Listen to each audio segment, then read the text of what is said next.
This is Sweetie Pie here, and I am going to read a couple of things to you. First of all, something from this journal that I write in almost every day. This is in cursive, so forgive me if I start and stop, because it's a little bit hard for me to read, especially since this is in my handwriting. Demonic screeches bounce off the walls in such a majestic way, one might almost call it a dance if it were not so horrific. Dim light makes it barely bright enough to see the figure in the corner as they rock back and forth, trying to lull themselves back into sleep where they are safe and not plagued by the terrible screaming of their own torn and tattered heart. The padded walls taunt the person as they are not hard enough to ram into and sustain injury. Pain is what this person craves. The pain that will quell the voices and make sleep welcome them once again. But however hard they try, they simply cannot find neither the pain nor the sleep they so desperately crave for. This person is bound to suffer, and suffer they shall. Not only have they been suffering their whole lives, but they will continue to suffer until they die, and the depressing and the suffering is passed onto another unlucky soul.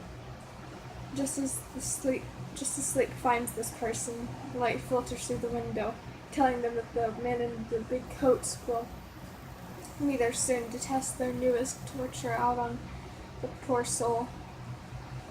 The person almost laughs when they see the men who had been their bane of existence for oh so long. The men ask if the person had enough sleep. Their response won't matter, so they don't even offer one. Soon the pain begins, and it's not the kind of pain that the person has been craving. No, this is hell, and the worst part of it all is that this poor soul is still alive. It's a living nightmare. Yet who is this person to complain? They had to sit through this every day since they turned 5. They know nothing different in life awaited them. The voices started up again, this time louder, almost as if they wanted attention. Too bad only one person could hear them, and that person would never be able to share the voices they hear with anyone else, for they reside in this one person's head alone. They had no physical body of their own, for surely if they did, they wouldn't stick around this one lonely soul. They stayed, however, almost as another form of torture for their host. So when I wrote that, I actually blacked out. I blacked out and I found it on the pages, and I was like, wow, that's pretty insane. I need to read this.